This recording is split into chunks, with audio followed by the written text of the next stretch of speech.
अभी जो हम लोग का सेशन चल रहा है वो चल रहा है MS SQL सर्वर। और पिछला जितना भी वीडियो आया सब में हम लोग कुछ ना कुछ थ्योरी कॉन्सेप्चुअल टॉपिक पे बात करें किए, थ्योरेटिकल टॉपिक पे बात किए, लेकिन वो बहुत इंपॉर्टेंट है। डायरेक्ट हम अगर आपको प्रैक्टिकल में कुदाते तो बहुत सारा चीज समझ में नहीं आता।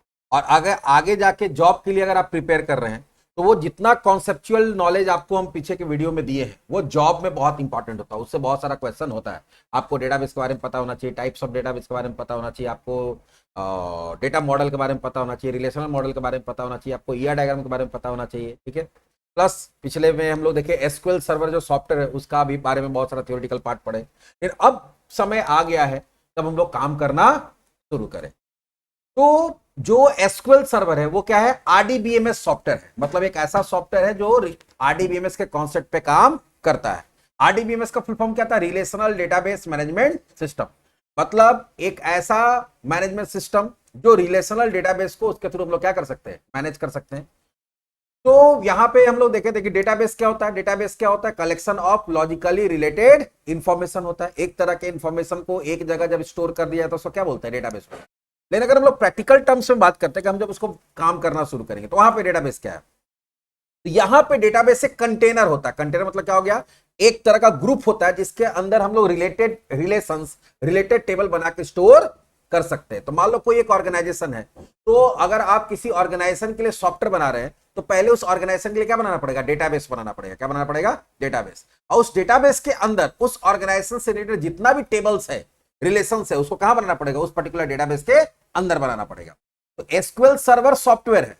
एक सर्वर पे मल्टीपल डेटाबेस हो सकता है, एक सर्वर पे मल्टीपल डेटाबेस हो सकता है, और एक डेटाबेस में मल्टीपल टेबल हो सकता है। समझ में आ रहा है।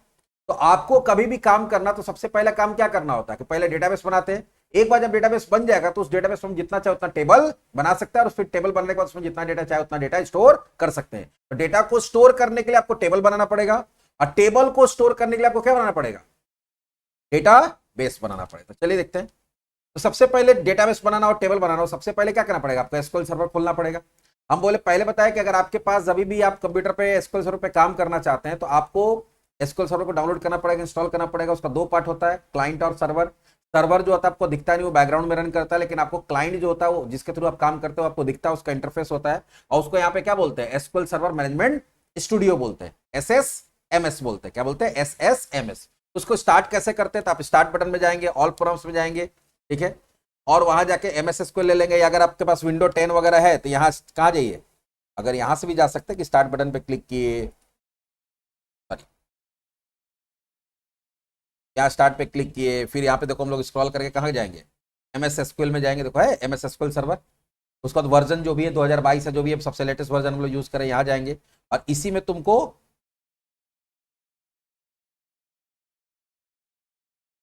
हाँ यहाँ पे देखो MS SQL सर्वर टूल्स है, और इसके अंदर क्या मिल रहा है तुमको, SQL सर्वर मैनेजमेंट स्टूडियो।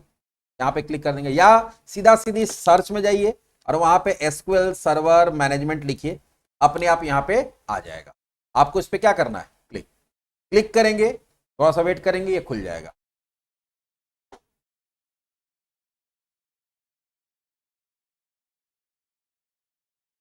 खुलना शुरू हो गया। ये SQL सर्वर खुला। SQL सर्वर जैसे ही खुलेगा इस तरह का एक इंटरफेस आएगा। अब ये देखो, ये क्लाइंट एप्लीकेशन, ये क्या है, क्लाइंट। तो इसको बताना पड़ेगा कि आपको किस सर्वर से कनेक्ट करना है। वो अभी मान लो हो सकता है कि तुम्हारा सर्वर लोकल कंप्यूटर में हो, या नेटवर्क में किसी दूसरे कंप्यूटर पर, या कहीं दूसरे इंटरनेट के थ्रू किसी दूसरे सर्वर पे भी हम लोग जा सकते हैं। अगर इंटरनेट के थ्रू किसी दूसरे सर्वर में जाना है तो यहाँ पे उसका IP एड्रेस डालना पड़ेगा जो उसका सर्वर है। नहीं तो आप यहाँ पे बाय डिफॉल्ट ये आ जाएगा। अगर नहीं आ रहा, मान लो यहाँ पे कुछ भी लिखा हुआ नहीं आ रहा, तो आपको क्या करना है, ये ड्रॉप डाउन पे क्लिक करना है, और यहाँ पे क्या करना, देखो अपने आप नाम आ जाएगा। नाम नहीं भी आ रहा तो फिर यहाँ पे क्या करेंगे, ब्राउज फॉर मोर, और यहां जाएंगे SQL सर्वर इंजन में, देखो अपने आप नाम आ गया। अगर नहीं आ रहा है, या अगर आ भी रहा तुम क्लिक करो कनेक्ट नहीं हो रहा, तो तुमको अगर कभी कभी होता है बहुत स्टूडेंट इंस्टॉल कर लेता है, फिर बोलता है सर सब कुछ ठीक है, यहाँ नाम भी आ रहा है सर, क्लिक कर रहे हैं तो बोलता है कि सर्वर इंस्टेंस नॉट फाउंड। तो आपको क्या करना है, यहाँ ड्रॉप डाउन पे क्लिक करना है, पहले ब्राउज में जाना है, यहाँ डेटाबेस इंजन में जाना, और यहाँ पे जो आ रहा है इसको सेलेक्ट करके क्या करना है, ओके। उसके बाद यहाँ पे हम बताए भी थे पिछले क्लास सेशन में भी कि अगर आप जब इंस्टॉल करते हैं तो इसमें ऑथेंटिकेशन का टाइप बताते हैं इंस्टॉल करते समय। एक होता है विंडो ऑथेंटिकेशन, मतलब जो विंडो का लॉगिन है उसका जो पावर है, उसका जो इंफॉर्मेशन उसी से लॉगिन होगा। और एक होता है एसक्यूएल ऑथेंटिकेशन, जहां पे एसक्यूएल में अलग से यूजर बनता है और उस पर काम होता है। तो इंस्टॉलेशन करते समय आपको बताना पड़ता है कि विंडो ऑथेंटिकेशन होगा या मिक्स ऑथेंटिकेशन होगा। तो अगर विंडो ऑथेंटिकेशन बताओगे तो सिर्फ विंडो वाले से लॉगिन होगा, एसक्यूएल में यूजर नहीं बन पाएगा। मिक्स करोगे तो एक यूजर अपने आप बनता है एसए नाम से। किस नाम से? एसए। इसको सिस्टम एडमिनिस्ट्रेटर का फुल फॉर्म, उसका फुल फॉर्म क्या होता है? System administrator. एक यूजर अपने आप बनेगा, वहां तुमको पासवर्ड भी डालना पड़ेगा, उसी पासवर्ड से लॉगिन कर सकते हैं। और नहीं तो, और दूसरा क्या होगा, विंडो ऑथेंटिकेशन से भी कर सकता है। और एक बार एसए से लॉगिन करेंगे तो हम लोग और भी यूजर बना सकते हैं, तो सब आगे देखेंगे। फिलहाल अभी हम लोग क्या करेंगे, विंडो ऑथेंटिकेशन से ही लॉगिन करेंगे। तो यहाँ पे क्या लेना है, विंडो ऑथेंटिकेशन। तो आपको यहाँ आईडी पासवर्ड डालने की जरूरत नहीं है। विंडो ऑथेंटिकेशन की जगह एसक्यूएल सर्वर ऑथेंटिकेशन लेंगे तो फिर एसक्यूएल का यूजर आईडी या एसक्यूएल का पासवर्ड डालना पड़ेगा। फिलहाल अभी हम लोग विंडो ऑथेंटिकेशन लेके क्या करेंगे, कनेक्ट। जैसे ही कनेक्ट करेंगे ये इस तरह का एक इंटरफेस आएगा। अगर आपका सर्वर रनिंग होगा तो इस तरह का इंटरफेस आएगा। यहां पे इसको बोलते हैं ऑब्जेक्ट एक्सप्लोरर। क्या बोलते हैं? जो आपका सर्वर के अंदर जितना भी डेटाबेस, बाकी जो भी चीज है, उसको यहां से हम लोग देख सकते हैं कौन कौन सा चीज क्या है। जैसे अगर मान लो यहाँ सर्वर है, सर्वर के अंदर डेटाबेस, सिक्योरिटी, सर्वर ऑब्जेक्ट, अलग अलग चीजें। डेटाबेस देखना कौन कौन सा है, तो यहाँ प्लस पे एक्सपेंड करेंगे इसको। जितना भी डेटाबेस बना हुआ डेटाबेस दिखेगा। तो हम बताए थे ना कि एक सर्वर पर मल्टीपल डेटाबेस हो सकता है। देखो कितना सारा डेटाबेस बना हुआ, हम और भी बना सकते हैं। अब बात है कि हम लोग समझ गए कि कैसे एसक्यूएल सर्वर खोलेंगे। अब अगर कोई भी क्वेरी लिखना है यहाँ पे अगर कोड लिखना, तो कोड लिखने के लिए तो जगह कहीं दिख नहीं रहा। तो क्वेरी लिखने के लिए यहाँ पे किस पे क्लिक करना पड़ता है? न्यू क्वेरी पे। तो ऊपर टाइटल बार है, ये मेन्यू बार है, ये टूल बार है। इसको क्या बोलते हैं? टूल बार होता है। ये क्या हो गया? Object explorer. अब अगर आपको क्वेरी लिखना है तो आपको क्वेरी एडिटर चाहिए। क्वेरी एडिटर के लिए कहां क्लिक करते हैं? न्यू क्वेरी पे। जैसे न्यू क्वेरी पे क्लिक करेंगे, देखो एक एडिटर खुल जाएगा जहां से आप कोड लिख सकते हैं। जो भी क्वेरी लिखना है यहां से लिख के सर्वर को भेज सकते हैं। ये खुल रहा है, खुलने देते हैं। आ गया। अब डेटाबेस हम लोग समझ रहे थे, चलिए अब फिर से आते हैं वहां पे वापस। ये खोलने सीख गए। अब अगर डेटाबेस बनाना है तो पहले डेटाबेस को समझना होगा। डेटाबेस क्या होता है? Database is a collection of objects such as table, view, store, procedure, function and trigger. Database में सिर्फ टेबल या रिलेशन ही नहीं हो सकता, और भी बहुत सारी चीज आगे बनाएंगे। तो database is a collection of object. Database में जो भी चीज होता है उसको क्या बोलते हैं? ऑब्जेक्ट बोलते हैं। तो इसके अंदर टेबल हो सकता है, व्यू हो सकता है, स्टोर प्रोसीजर हो सकता है, फंक्शन हो सकता है, ट्रिगर हो सकता है, और इंडेक्स हो सकता है। और ये सारा का सारा क्या होता है? कांस्टेंट्स हो सकता है। और उसको यहाँ पे क्या बोला जाता है? डेटाबेस का ऑब्जेक्ट बोला जाता है। टेबल को भी ऑब्जेक्ट बोला जाएगा, व्यू को भी ऑब्जेक्ट बोला जाएगा, ट्रिगर को भी ऑब्जेक्ट। और डेटाबेस में जो भी है वो ऑब्जेक्ट है। वो ऑब्जेक्ट अलग अलग टाइप का हो सकता है। अभी जो डेटाबेस है वो दो तरह का होता है। कितने तरह का डेटाबेस होता है? दो। अगर कोई पूछे डेटाबेस कितने तरह का होता है? दो तरह का। एक होता है सिस्टम डेटाबेस और एक होता है यूजर डेटाबेस। सिस्टम डेटाबेस एक ऐसा डेटाबेस होता है जो जब हम लोग एसक्यूएल इंस्टॉल करते हैं तो डेटाबेस अपने आप बनता है, वो अपने आप बनाता है। और वो उसका यूज क्या है? तो एसक्यूएल सर्वर, वो भी तक सॉफ्टवेयर है। तो एसक्यूएल सर्वर का आर्किटेक्चर इस तरह से बनाया गया कि एसक्यूएल अपना इंफॉर्मेशन भी जो सॉफ्टवेयर का रखता है वो डेटाबेस में ही रखता है। कहां रखता है?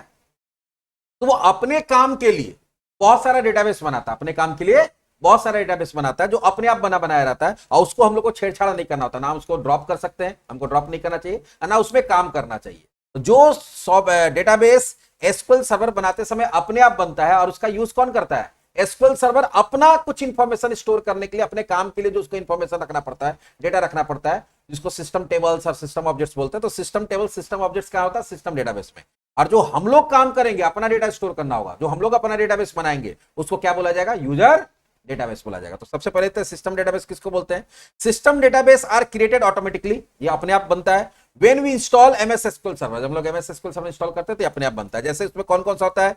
Master, model, MSDB, tempdb, resource, distribution. ठीक है, अगर ये सब डेटाबेस दिख रहा है तो इसको आपको छेड़छाड़ नहीं करना। सबका अपना अपना इंपॉर्टेंस है। ठीक है, मास्टर का अपना इंपॉर्टेंस है, मॉडल का अपना, एमएसडीबी, तो सबका अपना अपना काम है। अलग अलग काम में एसक्यूएल सर्वर इसका उपयोग करता है, हम लोग नहीं करते हैं। बात समझ में आया? ये अब कभी भी हम लोग कुछ भी काम करेंगे तो इसमें हम लोग किसी ना इसको ओपन करेंगे ना इसमें कोई छेड़छाड़ करेंगे। ये क्या है? सिस्टम का। कैसे? आप अगर मान लो कि विंडो इंस्टॉल करते हैं तो कुछ फोल्डर से अपने आप बन जाता है, विंडोज नाम का फोल्डर बन जाता है, उसमें सब क्या रहता है? विंडो का अपना सारा फाइल रहता है, उसमें हम लोग कभी काम नहीं करते हैं। प्रोग्राम फाइल्स हम लोग जितना भी सॉफ्टवेयर इंस्टॉल करते हैं प्रोग्राम फाइल्स में जाता है, तो उसमें तो हम लोग कोई फाइल फोल्डर नहीं बनाते सी ड्राइव में। तो इसी तरह से इसमें आपको कोई छेड़छाड़ नहीं करना है। रहा बात यूजर डेटाबेस, जो हम लोग अपने से बना सकते हैं। तो user database are created by the user, चाहे वो यूजर एडमिनिस्ट्रेटर है, डेवलपर है, टेस्टर है, कोई भी जो अपना डेटाबेस बना के उसके अंदर अपना टेबल बना के अपना ऑब्जेक्ट बना के काम करना चाहता है तो उसके लिए क्या बनाना पड़ता है? यूजर डेटाबेस बनाना पड़ता है। और यहां हम बोले कि हर काम के लिए आपको क्या लिखना पड़ेगा? कोड लिखना पड़ेगा। क्या लिखना पड़ेगा? कोड। ऐसे राइट, इसमें बहुत सारा काम ऐसा भी होता है कि क्लिक करके भी कर सकते हैं, लेकिन हम लोग सीख रहे क्या? कोडिंग। तो हम लोग सारा काम किससे करेंगे? कोड लिख के करेंगे। तो यहां पे क्या? Following methods are used to create user database. तो यूजर डेटाबेस बनाने के लिए बहुत आसान है।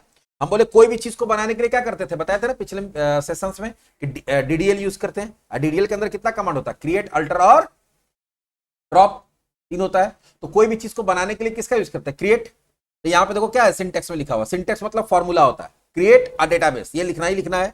और वहां लिखा हुआ योर डेटाबेस नेम, किस नाम से डेटाबेस बनाना चाहते हैं वो कहां लिख देंगे, क्रिएट डेटाबेस के बाद। मतलब अगर डेटाबेस बनाना तो आपको क्या लिखना पड़ेगा, क्रिएट डेटाबेस, डेटाबेस का नाम। जैसे मान लो कि हम लोग बनाना चाहते हैं टेस्ट डीबी नाम से, तो क्रिएट डेटाबेस टेस्ट डीबी। अगर मान लो आप बनाना चाहते हैं अमित डीबी के नाम से, तो क्रिएट डेटाबेस अमित डीबी। आप बनाना चाहते हैं आईएससी डीबी के नाम से, तो आप क्या करिएगा, create database ISC dB, school dB. समझ में आ रहा है। तो या डीबी कोई लिखना भी जरूरी नहीं कि डीबी लिखना है, डेटाबेस और डीबी लिखना जरूरी, कोई जरूरत नहीं है, आप कुछ भी लिख सकते हैं। ऐसा नहीं कि टेस्ट डीबी, अभी हम बोलने के लिए डीबी से समझ में आता है कहां डेटाबेस है। आप चाहे तो क्रिएट डेटाबेस आप दे दीजिए कि अमित, अमित नाम से डेटाबेस बन जाएगा, कोई दिक्कत नहीं। क्रिएट डेटाबेस आईएससी, आईएससी नाम से बन जाएगा। Create database Indian school of coding, Indian school of coding के नाम से डेटाबेस बन जाएगा। तो चलिए देखते हैं डेटाबेस कैसे बनाते हैं। तो हम लोग यहाँ पे आते हैं और यहाँ क्वेरी क्या लिखते हैं, क्रिएट। और यहाँ सबसे मजेदार बात है, ये केस सेंसिटिव लैंग्वेज नहीं, स्मॉल कैपिटल मिक्स जैसे लिखना है लिखो। अभी तक जो प्रॉब्लम था सी शार्प में, जावास्क्रिप्ट में जो भी कोडिंग कर रहे थे, तो जैसे एचटीएमएल केस सेंसिटिव नहीं था, वैसे भी केस सेंसिटिव आपको स्मॉल में लिखना, कैपिटल में लिखना, लेकिन जनरली स्मॉल में लिखा जाता है। कैसे लिखा जाता है, जैसे एचटीएमएल में भी कैसे था, हम लोग जनरली स्मॉल में लिखते थे। डेटाबेस बनाने के लिए क्या करना पड़ता है, क्रिएट डेटाबेस और उसके बाद डेटाबेस का नाम हम लोग देते हैं आईएससी डीबी। हमको लगता है ये पहले से बना बनाया होगा। अब ये लिख देने से नहीं होता, खाली लिख देने से नहीं होगा, अब इसको रन कराना पड़ेगा। रन कराने के लिए जिस भी क्वेरी को रन कराना उसको पहले सेलेक्ट करते हैं, क्या करते हैं, सेलेक्ट। और यहां पे देखो एग्जीक्यूट नाम का ऑप्शन है, क्या है, एग्जीक्यूट। यहां से एग्जीक्यूट कर सकते हैं, या क्वेरी में जाके यहां से एग्जीक्यूट कर सकते हैं, या शॉर्टकट की होता है F5। क्या होता है, F5। कीबोर्ड से फंक्शन की F5 दबा देंगे तभी भी रन हो जाएगा। जैसे रन कराएंगे, क्या लिखा, कमांड कंप्लीटेड, मतलब आपका डेटाबेस बन गया। अब बना कि नहीं बना कैसे पता चलेगा, तो हम ऑब्जेक्ट एक्सप्लोरर से भी जाके देख सकते हैं, यहां डेटाबेस में जाके भी रिफ्रेश करते हैं, देखते हैं आईएससीडीबी बना हुआ कि नहीं, बन गया आईएससीडीबी। या यहां से भी देख सकते हैं, यहां पे देखो, यहां पे भी जब ड्रॉप डाउन होता है, यहां पे जो भी डेटाबेस है, जितना भी डेटाबेस है सबका नाम यहां पे आता है, बना है। अब एक और डेटाबेस बनाते हैं, क्रिएट डेटाबेस। कोई बोले थे ना कि ये लिखना जरूरी नहीं है, हम सिर्फ आईएससी नाम से बनाना चाहते हैं। पहले देख लेते हैं कि आईएससी के नाम से है कि नहीं है, कहीं तुम लोग को बेवकूफ तो हम नहीं बना रहे हैं। एबीसीडी में है, सीक्वेंस में आईएससी डेटा है, आईएससी डीबी है, आईएससी है नहीं है ना, चलो बनाते हैं। सिर्फ इसको रन कराना था इसलिए सिर्फ इसको सेलेक्ट की, ठीक है। तो जिसको भी रन कराना उसको सेलेक्ट। आप बोलोगे सर बिना सेलेक्ट किए रन करा देंगे तो ऊपर से नीचे तक सारा रन कर जाए, समझ में आया। फिर तो ये भी कमांड दोबारा रन करेगा, दोबारा बनाने जाएगा तो बोलेगा इस नाम से पहले से तो एरर आ जाएगा। इसलिए यहां पे अब देखते हैं, वापस यहां पे क्लिक करते हैं, आया है इसी, दिख रहा है। यहां पे देख लेते हैं ऑब्जेक्ट एक्सप्लोरर में दिख रहा है कि नहीं, तो रिफ्रेश करना पड़ेगा डेटाबेस पे क्लिक करके।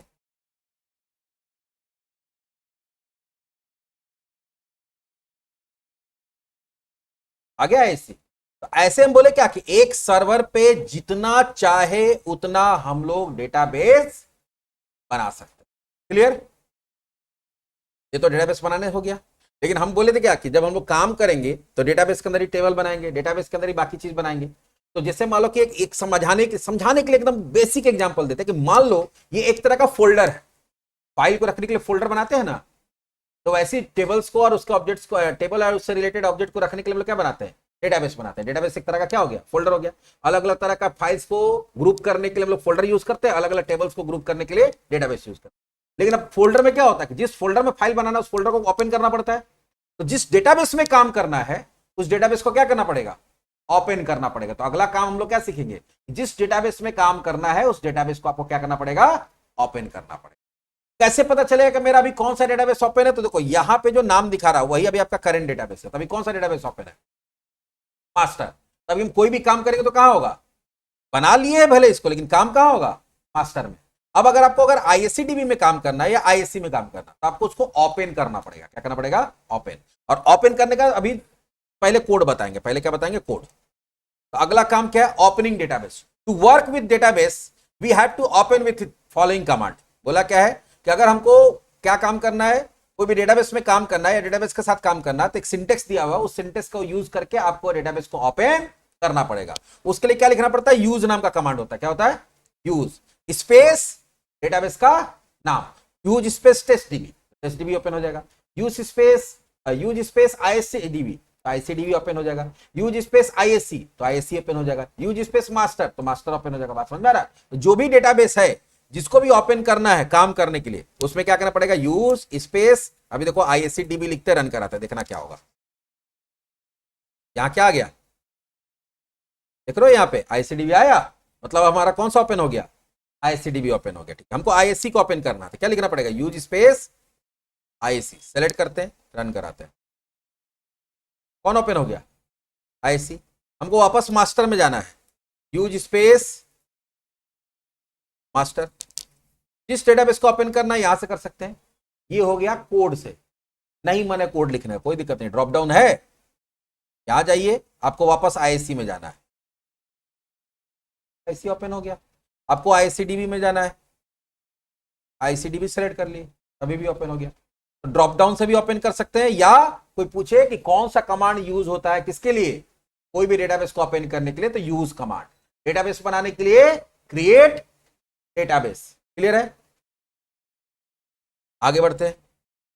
कोई भी डेटाबेस का अगर नाम चेंज करना, लो डेटाबेस बना लिए, अब बाद में कोई बोला कि नहीं इसका नाम चेंज कर दीजिए, नाम बदल दीजिए, तो नाम कैसे बदलते हैं, to rename database we have to use SP_rename store procedure. यहां पे अब आगे स्टोर प्रोसीजर हम लोग अपना ही बनाएंगे, लेकिन यहां पे अभी फिलहाल कमांड ही बोलते हैं उसको समझने के लिए, क्योंकि स्टोर प्रोसीजर जब तक नहीं पढ़ेंगे तब तक समझ में नहीं आएगा। लेकिन ये SP_rename क्या है, रीनेम डीबी नाम का एक कमांड होता है या स्टोर प्रोसीजर होता है, जिसके हेल्प से हम लोग क्या कर सकते हैं, किसी भी डेटाबेस का नाम बदल सकते हैं। जैसे फोल्डर का नाम चेंज करते हैं ना, राइट क्लिक करके रीनेम, तो यहां पे रीनेम करने के लिए क्या करना पड़ता है, आपको देना पड़ेगा SP_rename स्पेस सिंगल कोट्स में पुराना वाला नाम, सिंगल कोट्स में, कॉमा सिंगल कोट्स में नया वाला नाम। चलो देखते हैं करके। मान लो यहां पे जो आईएससी है उसका नाम माई आईएससी करना चाहते हैं, क्या चाहते हैं, माई आईएससी। तो यहां पे हम लोग क्या करेंगे, SP_rename DB, rename database space, पुराना नाम क्या है, सिंगल कोट्स में आईएससी, नया नाम क्या है, माई आईएससी। अब इसको सेलेक्ट करते हैं, रन कराते हैं। क्या लिखा, the database name my ISC has been set, वो सेट हो गया। देखते सेट हुआ कि नहीं। यहां आते हैं और देखो आईएससी डेटा दिख रहा है, आईसीडीबी दिख रहा है, आईएससी दिख रहा है, नहीं दिख रहा, उसका नाम बदल गया, वो दिख रहा होगा माई आईएससी, देखो है नीचे, हो गया। अच्छा कोई बात नहीं, दूसरा वाला का भी चेंज करते हैं, आईएससीडीबी को चेंज करते हैं, SP_rename DB। आईएससीडीबी मेरा क्या है, पुराना नाम है, उसका नया नाम क्या करना है, DBISC। सेलेक्ट करते हैं, एग्जीक्यूट करते हैं। अब आइए देखिए यहां पे भी नाम अपने आप देखो क्या हो गया, DBISC हो गया, कि यही ओपन था तो अपना नाम क्या किया यहाँ रिप्लेस। अब देखो यहां आते हैं, आई में चलते हैं, DBISC दिख रहा है, लेकिन ISCDB में दिख रहा नहीं, ISC डेटा दिख रहा है, लेकिन अब ISCDB नाम चेंज हो गया। तो कभी भी अगर डेटाबेस का नाम चेंज करना है तो हम लोग क्या करते हैं, रीनेम तो हम लोग क्या क्या देखे, डेटाबेस कैसे बनाते हैं, डेटाबेस को कैसे खोलते हैं, डेटाबेस का नाम कैसे चेंज करते हैं। अब डेटाबेस का इंफॉर्मेशन कैसे निकालते हैं। एक जो डेटाबेस बनता है तो पहले समझो होता क्या है, जब भी आप डेटाबेस बनाते हैं तो डेटाबेस के लिए फाइल बनता है इंटरनली, क्या बनता है, फाइल।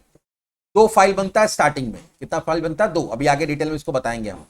कभी भी आप डेटाबेस बनाते हैं एसक्यूएल सर्वर में तो दो फाइल बनता है, एक बनता है MDF और एक बनता है LDF फाइल, ये एक्सटेंशन बता रहे हैं। एक बनता है प्राइमरी फाइल और एक बनता है transaction log file. Primary file जो बनता है उसका एक्सटेंशन होता है .mdf, ठीक है, और जो ट्रांजेक्शन लॉग फाइल बनता है उसका बनता है .ldf। लेकिन अभी तो हम लोग नहीं बताया कि फाइल कहां बनेगा, नहीं बनेगा, उसका साइज क्या बनेगा। तो होता है क्या कि जब भी हम लोग कोई डेटाबेस बनाते हैं तो कुछ डिफॉल्ट सेटिंग के साथ दो फाइल अपने आप क्रिएट हो जाता है, MDF और LDF। तो हमको पता करना है फाइल कहां बना है, उसका साइज क्या है, उसका नाम क्या है उस फाइल का, ये सब हमको जानकारी पता करना है। तो कैसे पता करेंगे, तो उसके लिए स्टोर प्रोसीजर होता है SP_help DB। क्या होता है, SP_help हेल्प डीबी, समझ में आ रहा है। एक हो गया रीनेम डीबी, नाम चेंज करने के लिए, एसपी का फुल फॉर्म होता है स्टोर प्रोसीजर। जो भी स्टोर प्रोसीजर बना बनाया मिलेगा एसक्यूएल सर्वर में, सबके आगे क्या लिखा रहेगा, एसपी अंडरस्कोर लिखा रहेगा। हेल्प डीबी से उसके बारे में जानकारी इकट्ठा कर सकते हैं, रीनेम डीबी से क्या कर सकते हैं, डेटाबेस का नाम चेंज कर सकते हैं। चलो देखते हैं, अब जो भी डेटाबेस है उसके बारे में जानकारी इकट्ठा निकालना हमको। एसपी अंडरस्कोर रीनेम डीबी नहीं, हेल्प डीबी, और यहां स्पेस करके सिंगल कोर्स में डेटाबेस का नाम दे दिया, क्या देते हैं, माई आईएससी। देखो ये क्या क्या जानकारी हमको देता है, कैसे इसको सेलेक्ट किए, रन कराए, देखो क्या क्या जानकारी दे रहा है। पहला, डेटाबेस का नाम क्या है, माई आईएससी। पूरा डेटाबेस का जो दोनों फाइल बना है, दोनों फाइल मिला के उसका साइज कितना है, 16 MB फिलहाल। इसको बनाया कौन है, तो जो यूजर बनाया है, तो विंडो ऑथेंटिकेशन से किए तो विंडो ऑथेंटिकेशन वाला यूजर दिख रहा है। अगर मान लो कोई एसक्यूएल वाला यूजर बनाता तो यहां यूजर का नाम दिखाता तो कौन यूजर इसको बनाया है।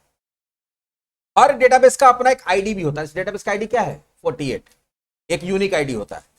कब बना है, सितंबर 13 2025। अभी क्या है, ऑनलाइन है, बाकी चीज इंफॉर्मेशन दिखा रहा है, अपडेटेबिलिटी किसमें कुछ हम लोग अपडेट कर सकते हैं, नहीं, हाँ, रीड राइट दोनों कर सकते हैं।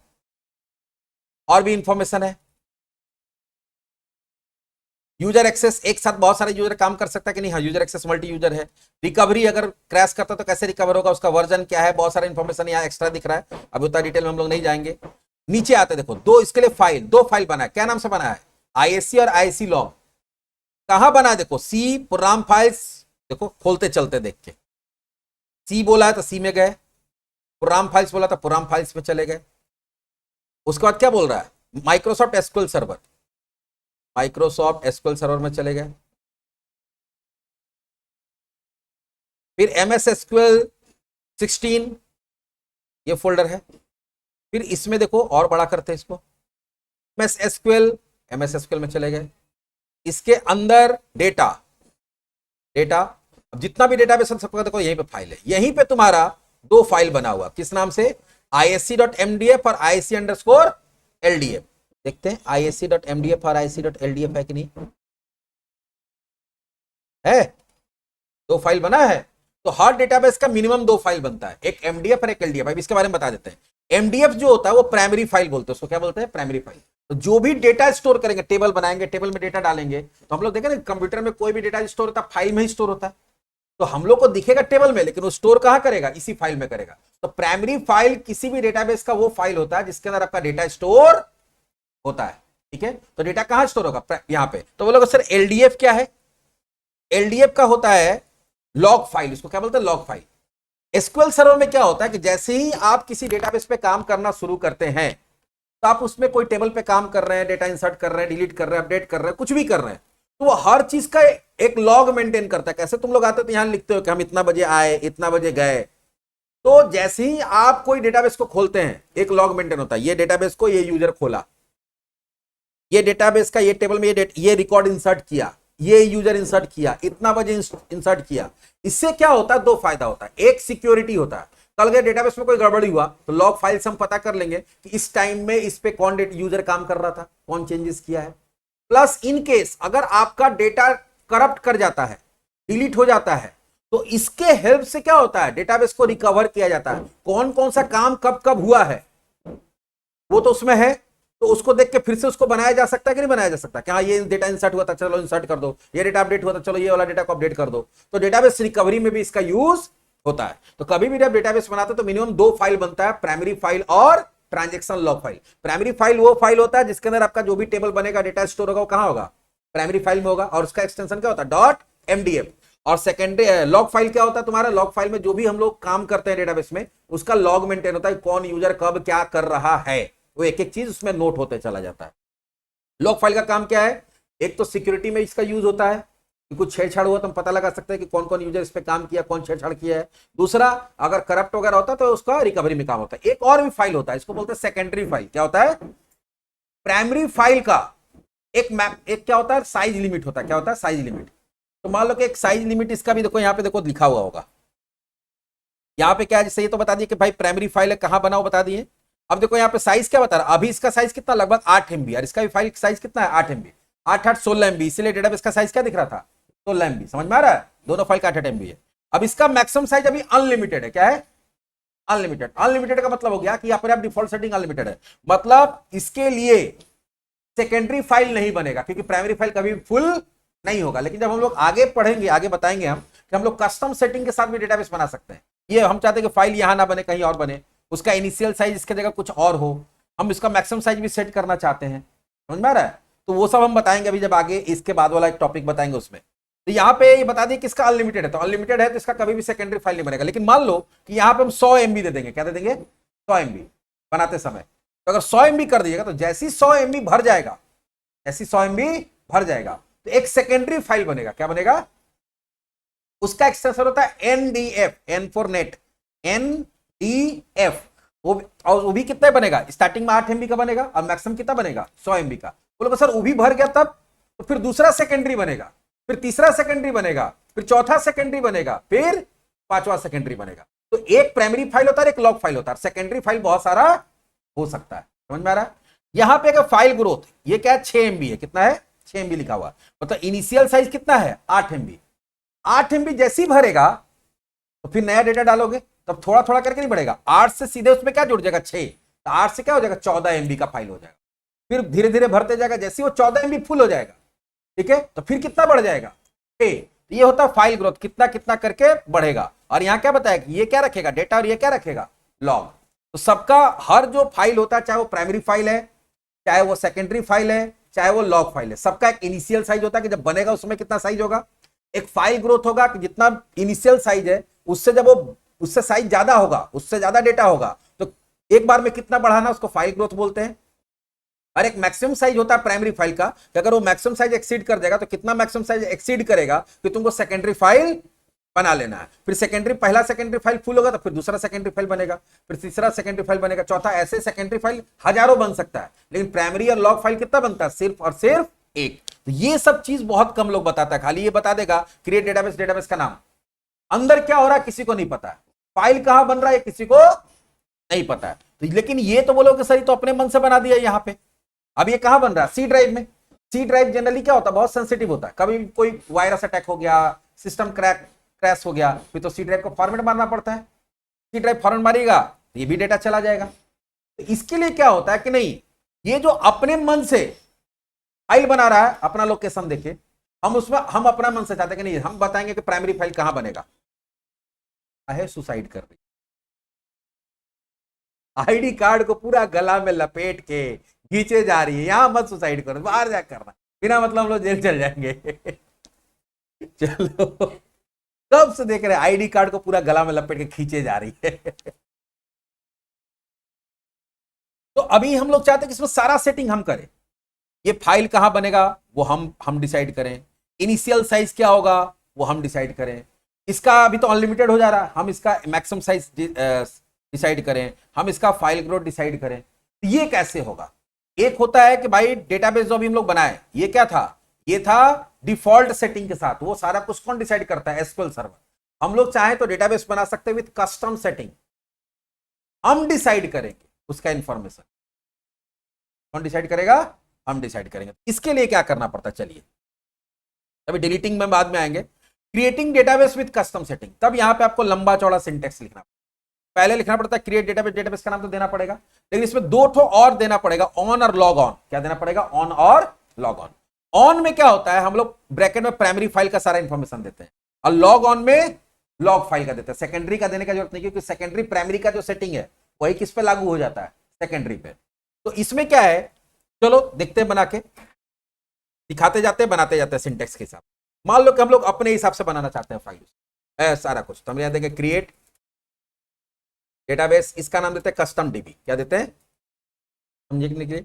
अब इसमें दो पार्ट बनता है, ऑन और लॉग ऑन। ऐसे लिखेंगे तो ज्यादा समझ आएगा, दो इंफॉर्मेशन देना पड़ता है, लॉग ऑन स्पेस होगा, ऑन और लॉग ऑन, ठीक है। ऑन में कुछ पैरामीटर देना पड़ता है, पहला देना पड़ता है नेम। पहले क्या देना पड़ता है? नेम। यहां देंगे name equals to, single quotes में, यहां सिंगल कोट्स चलता है, या डबल कोट्स भी दे सकते हो, लेकिन ज्यादातर सिंगल कोट्स यूज होता है। नेम में एक नाम देते हैं, इसको प्राइमरी, इसको बोलते हैं लॉजिकल नेम, जो यहां दिखता है देखो, ये जो है यही क्या है? नेम है। ये फाइल का नाम नहीं है, फाइल का कॉलिंग नेम है, फाइल किसी और नाम से भी हो सकता है। तो जनरली हम लोग इसका नाम क्या देते हैं कि मान लो कस्टम डीबी है, यहां पे वही देते हैं कस्टम डीबी प्राइमरी फाइल, हम यहां लिख देते हैं प्राइमरी फाइल। ये यूजर को यहां पे क्या दिखेगा, यहां पे ये वाला इंफॉर्मेशन दिखेगा, ठीक है। दूसरा हमको क्या देना पड़ता है, file name, actual file name. अगला क्या देना पड़ता है, फाइल नेम। यहां पे हम लोग क्या करते हैं, पूरा पाथ के साथ हम लोग देते हैं कि कहां पे ये बनेगा। हम लोग चाहते हैं कहां बनेगा, डी ड्राइव में। कहां बनेगा, डी ड्राइव में। तो हम देंगे D:/, डी की जगह कहां बनाना चाहते हैं, डी में। डी में भी मान लो कोई फोल्डर बना लेते हैं हम लोग, क्या बना लेते हैं, फोल्डर। चलो डी में जाते हैं, डी में एक फोल्डर बना लेते हैं एसक्यूएल डेटा नाम से। किस नाम से, एसक्यूएल डेटा। बन गया। तो डी में हम कहां बनाना चाहते हैं, एसक्यूएल डेटा नाम के फोल्डर। और अब प्राइमरी फाइल का नाम देंगे। तो देखो ये वाला नाम कहां दिखेगा, यहां, लेकिन यहां पे जो एक्चुअल फाइल बनेगा उसका नाम क्या देना चाहते हैं, उसका हम देना चाहते हैं सिंपल कस्टम db.mdf। पहला तो प्राइमरी फाइल बता रहे हैं, तो कस्टम db.mdf। तो यहां पे क्या दिखेगा, यहां पे जब इसका इंफॉर्मेशन निकालेंगे तो यहां पे दिखेगा कस्टम db प्राइमरी फाइल। ये लॉजिकल नाम है, कॉलिंग नेम, हम कुछ भी दे सकते हैं। लेकिन एक्चुअल फाइल किस नाम से बनेगा, जो यहां देंगे, जो यहां देंगे। चलो तो ये दूसरा पैरामीटर हुआ, एट्रीब्यूट हुआ। तीसरा क्या देना है, साइज। तीसरा क्या देना है, साइज। साइज में हम लोग इनिशियल साइज देते हैं कि भाई जब पहला बार फाइल बनेगा तो उसका साइज क्या होगा। तो यहां पे देते हैं हम लोग 6 MB। कितना देते हैं, 6। तो 6 देंगे, बाय डिफॉल्ट MB में लेता है। तो 6 दे दिया, मतलब इनिशियल साइज क्या होगा, 6 MB। उसके बाद होता है मैक्स साइज। क्या होता है, मैक्स साइज। तो मैक्स साइज इसका हम कितना देना चाहते हैं, भाई कितना भर जाएगा तो क्या बन जाना चाहिए, लॉग फाइल बन जाना चाहिए। हम मैक्स साइज देते हैं 50 MB। तो भाई 6 से बढ़ते बढ़ते 50 पे जाएगा तो सेकेंडरी फाइल बन जाना चाहिए। और एक होता है फाइल ग्रोथ, ठीक है। अगला क्या है, फाइल ग्रोथ, GROWTH। इनिशियल तो 6 होगा, लेकिन 6 से कितना कितना बढ़ के 50 पे पहुंचेगा। तो हम चाहते हैं कि इनिशियल फाइल ग्रोथ क्या हो जाएगा, 5। तो 6 है, 6 MB जैसी भरेगा तो अब 1 MB नहीं बढ़ेगा, सीधे 5 MB बढ़ेगा। तो 6 5 11 हो जाएगा। फिर वो धीरे धीरे भरते जाएगा, जैसे 11 भरेगा 11 5 16 हो जाएगा। करते करते कहां तक पहुंचेगा, 50 तक। अब 50 पहुंचेगा तो क्या बन जाएगा, लॉग फाइल बन जाएगा। सॉरी लॉग बोल रहे बार बार, सेकेंडरी फाइल बन जाएगा। ये सारा इंफॉर्मेशन हम लोग किसका दे दिए, ऑन का। अब हम लोग किसका देंगे, लॉग ऑन। लॉग ऑन शायद एक ही साथ होता है, अलग अलग। अगला देंगे लॉग ऑन, ठीक है। यहां पे भी वही देना पड़ता है, नेम इक्वल्स टू, यहां देंगे कस्टम db लॉग फाइल। ये तो हाथी का दांत हो गया दिखाने वाला। फाइल नेम, एक्चुअल फाइल कहां बनेगा, वहीं बनेगा, D:/SQL डेटा नाम का फोल्डर है। वहां पे हम लोग क्या करते हैं, कस्टम db_, जनरली देना चाहिए, नहीं भी दोगे तो कोई दिक्कत, कस्टम db.ldf भी देंगे तो कोई प्रॉब्लम नहीं है। लेकिन थोड़ा सा कंफ्यूजन होता है, देखेगा तो तुमको एक्सटेंशन देख के समझना पड़ेगा कौन लॉग फाइल है कौन क्या है। तो इसलिए जनरली यहां पे हम लोग क्या देते हैं, सिर्फ अपना फायदा के लिए अंडरस्कोर लॉग देते हैं ताकि देखने में समझ में। इसका भी साइज हम लोग इनिशियल देते हैं 6 MB को, जो नहीं कि दोनों का सेम रहेगा, दोनों का कम ज्यादा भी हो सकता है। मैक्स साइज जैसे इसका हम ज्यादा दे देते हैं क्योंकि इसका सेकेंडरी फाइल बनता नहीं है। हम ज्यादा से ज्यादा हम चाहते हैं क्या रहे, ज्यादा से ज्यादा लॉग मेंटेन रखे। कि देखो 100 MB जब फुल हो जाएगा तो कोई बनाएगा नहीं, पुराना वाला लॉग को क्या करना शुरू करेगा, डिलीट करना शुरू कर। इसलिए लॉग का फाइल थोड़ा ज्यादा बड़ा रखते हैं। और इसका भी फाइल ग्रोथ क्या होगा कि शुरू तो होगा 6 से, लेकिन ये हम चाहते हैं 10-10 MB करके बढ़े। कोई जरूरी कि दोनों का सेटिंग सेम होना चाहिए, दोनों का सेटिंग अलग अलग हो सकता है। अच्छा देखो, अब ये जो नीचे रिजल्ट वाला दिख रहा है, इसके चलते तुमको यहां देखने में दिक्कत हो रहा है। तो रिजल्ट वाला लाने के लिए और रिजल्ट वाला हटाने के लिए Ctrl+R यूज करते हैं। देखो Ctrl+R कर देंगे तो क्या हो गया, रिजल्ट वाला हट गया। तो देखने में थोड़ा आसान हो रहा है। तो देखो हम लोग पूरा कस्टम सेटिंग के साथ में एक डेटाबेस बना रहे हैं जिसका नाम क्या है, कस्टम DB। खैर नाम यहाँ कुछ भी हो सकता था, सिर्फ कस्टम से रिलेटेड चीज बता रहे, इसलिए नाम हम क्या दे दिए, कस्टम DB दे दिए। यहां डबल क्यों हो गया भाई। अब ये पूरे को सेलेक्ट करना पड़ेगा, तीनों को, क्योंकि तीनों एक साथ है ना। तीनों को एक साथ सेलेक्ट किया और यहां क्या करते हैं, एग्जीक्यूट। क्या लिखा, कमांड कंप्लीटेड। पहले देखते कस्टम DB बना कि नहीं बना, बन गया। अब इसका देखते हैं SP_हेल्प DB, और यहां नाम क्या देते हैं, कस्टम DB। अब ये देखो क्या इंफॉर्मेशन बताता है, ये इंफॉर्मेशन बता रहा है इसका कस्टम DB है। इसका साइज कितना है, 14, 6 6 12, 2 MB हो सकता है, अपना कुछ एक्स्ट्रा लिया होगा वो बनाते समय। इसका देखो प्राइमरी फाइल में जो हम लोग दिए वही दिख रहा है यहाँ पे नेम में, लेकिन एक्चुअल फाइल कहां बना है, डी के अंदर, SQL डेटा के अंदर देखो आके बन गया। अब वो अपने मन से नहीं स्टोर कर रहा, आप जहां बोल रहे हैं वहां पे स्टोर किया, तो आप सी ड्राइव होने दो फॉर्मेट, कोई दिक्कत नहीं है, मेरा डी ड्राइव में डेटा है। ना हो तो फिर सी में करेगा, कोई उपाय नहीं, डी बनाइए, अब नहीं हो तो उसका क्या कर सकते हैं, उसका थोड़ी कुछ हो सकता, फिर सी में बनाइए। हाँ, सी में जो वहां बन रहा है वहां ना बना के सी में कोई डायरेक्ट फोल्डर बना लीजिए, जो प्रोग्राम फाइल्स में जा रहा है वहां जा रहा है, उसके जगह पे तुम क्या करो, सी के अंदर यहाँ पे फोल्डर बना लो। अगर मान लो तुम बोल रहे हो मेरा लैपटॉप में सी ड्राइव है ही है, खाली सी ड्राइव है, कोई दिक्कत नहीं, जो तुम्हारा प्रोग्राम फाइल्स उतना अंदर बन रहा है उसके जगह में यहाँ क्या करेंगे, न्यू कर लेंगे, और यहाँ पे कोई मान लो डेटा नाम से फोल्डर बना लिया, इस यहाँ क्या दे देंगे, यहाँ पे बनाते समय दे देंगे सी कोलोन डेटा, ऐसे। वो तो आपके ऊपर डिपेंड करता है। ये देखो, एक कस्टम सेटिंग के साथ बहुत कम लोग बताता है कि हम लोग डेटाबेस को कस्टम सेटिंग के साथ कैसे बना सकते हैं, और इसमें सारा कुछ हम बता दिए कि ये लॉजिकल नेम है, ये कुछ भी दे सकते हैं, ये physical file name with path होता है, ठीक है, प्राइमरी फाइल और तुमको लॉग फाइल का देना पड़ता है, इनिशियल साइज, मैक्सिमम साइज और फाइल ग्रोथ। कभी भी डेटाबेस का 3 तरह का फाइल होता है, कौन कौन सा, पहला होता है प्राइमरी फाइल, दूसरा होता है सेकेंडरी फाइल, तीसरा होता है ट्रांजिशनल लॉग फाइल। डेटाबेस बनाते समय हमको सिर्फ प्राइमरी और लॉग को बताना पड़ता है, सेकेंडरी अपने आप बनता है। सेकेंडरी का कोई पूछे इनिशियल साइज क्या होगा, तो वही होगा जो प्राइमरी का है। सेकेंडरी का लोकेशन क्या होगा, जो प्राइमरी का है। सेकेंडरी का मैक्सिमम साइज क्या होगा, जो प्राइमरी का है। सेकेंडरी का फाइल ग्रोथ क्या होगा, जो प्राइमरी का है। तो वो सब होएगा, खाली एक्सटेंशन क्या होता है, एनडीएफ। नाम भी क्या होगा, कस्ट डीबी डॉट एनडीएफ हो जाएगा, फिर कस्ट डीबी 1 डॉट एनडीएफ हो जाएगा, कस्ट डीबी 2 डॉट एनडीएफ हो जाएगा, इस तरह से चलता। तो हम लोग डेटाबेस तो बहुत बना लिए। अब मान लो डेटाबेस का काम आपको नहीं है, डेटाबेस का काम ही नहीं है, डेटाबेस को कोई डेटाबेस फालतू बना, उसको डिलीट करना। तो हम बताए थे ना, डेटाबेस को डिलीट करने के लिए क्या करेंगे, ड्रॉप, क्रिएट, अल्टर और ड्रॉप, तीनों कहां आता है, तीनों हमारा किसके अंदर आता है, तीनों आता है मेरा डीडीएल में। तो हम लोग ड्रॉप यूज करते हैं, किसका यूज करते हैं, ड्रॉप। ड्रॉप में क्या करेंगे, ड्रॉप डेटाबेस, डेटाबेस का नाम, उससे डेटाबेस क्या हो जाएगा, डिलीट हो जाएगा। लेकिन ये ध्यान रखो, डेटाबेस खुला हुआ नहीं होना चाहिए। हम कोई भी डेटाबेस में घुसे हुए तो यूज में है ना, कालिदास वाला काम थोड़ी करेंगे, जिस डाल में बैठे उसी को काट रहे हैं। ऐसे कर सकते हैं लेकिन करना नहीं चाहिए कि जो अब जिसमें घुस के काम कर रहे हैं उसी को डिलीट करने बोल रहे हैं, ऐसे थोड़ी होगा। तो आपको जब डेटाबेस डिलीट करना है तो पहले डेटाबेस चेंज के लिए मतलब आईएससी डीबीआईसी को डिलीट करना है, तो डीबीआईसी को डिलीट करना तो कोई भी दूसरा डेटाबेस ले लेंगे, हम डैशबोर्ड डेमो ले लिए। अब यहाँ पे कोई भी डेटाबेस को डिलीट करने के लिए क्या करते हैं, ड्रॉप डेटाबेस, और यहाँ क्या देते हैं, डीबीआईएससी, सेलेक्ट करेंगे, रन करा देंगे, F5 दबा देंगे या डिलीट कर देंगे। क्या बोला, कमांड कंप्लीटेड, आइए खोजिए, दिख रहा है डीबीआईएससी, ये दिख रहा ना। कस्टम डीबी को डिलीट करते, देखते क्या होता है, ड्रॉप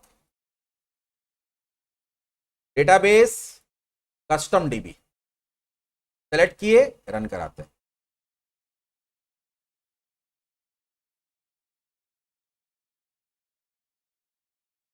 देखो यहाँ पे, देखो प्रोसेसिंग में बता रहा है ना, executing query,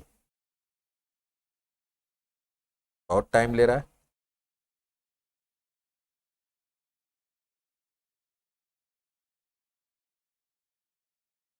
currently in use, कहां यूज में भाई, ये तो में तो नहीं है।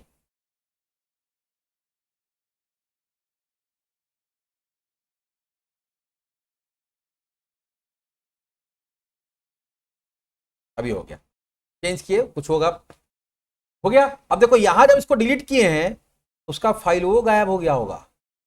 डी डी के अंदर किस नाम से फोल्डर था, एसक्यूएल, दिख रहा है यहां, दोनों फाइल क्या हो गया, डेटाबेस बनाए तो फाइल बना, डेटाबेस डिलीट किया तो फाइल गॉन।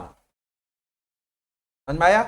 डेटाबेस से रिलेटेड बहुत सारा काम देखे, डेटाबेस में अल्टर भी कर सकते हैं, अल्टर हम बता देंगे आगे। तो बेसिक जो डेटाबेस में काम होता है, एसक्यूएल सर्वर खोले, डेटाबेस बनाए, डेटाबेस को ओपन किए, डेटाबेस का नाम चेंज किए, डेटाबेस का इंफॉर्मेशन निकाले, डेटाबेस को कस्टम सेटिंग के साथ बनाए, डेटाबेस को डिलीट किए। तो पूरा का पूरा डेटाबेस से रिलेटेड जो काम होता है वो आज हम लोग सीख लिए। इसमें हम लोग अल्टर वगैरह कर सकते हैं कि मान लो कस्टम सेटिंग के साथ बनाए हैं, बाद में हमको मैक्सिमम साइज चेंज करना है, बाद में हमको उसका चलो बता ही देते हैं ना, 2 मिनट लगेगा।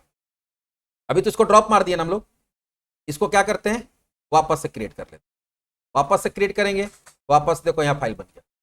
अब इसका हमको एक बार इसका एस्पेंड उसको हेल्प करके देख लेते हैं, क्या दिखा रहा है। अच्छा ये 8 MB मिनिमम, ये 8 MB बनता है, प्राइमरी फाइल मिनिमम कितना बनता है 8, हम 6 दिए लेकिन अपने आप क्या बनाया वो 8। तो फिलहाल हम लोग क्या देखे, फिलहाल हम लोग देखे कैसे डेटाबेस बनाते हैं, कैसे डेटाबेस को ओपन करते हैं, कैसे डेटाबेस का नाम चेंज करते हैं, कैसे डेटाबेस को डिलीट करते हैं और कैसे कस्टम सेटिंग के साथ में डेटाबेस बनाते हैं। बाकी आगे अब हम लोग काम करेंगे टेबल पे। किस पे काम करेंगे? टेबल। लेकिन टेबल पढ़ने के लिए फिर थोड़ा सा थ्योरी पढ़ना पड़ेगा, डेटा टाइप वगैरह कॉन्सेप्ट, तो अगले वीडियो में हम लोग उसको डिस्कस करें। चलिए मिलते हैं अगले वीडियो में।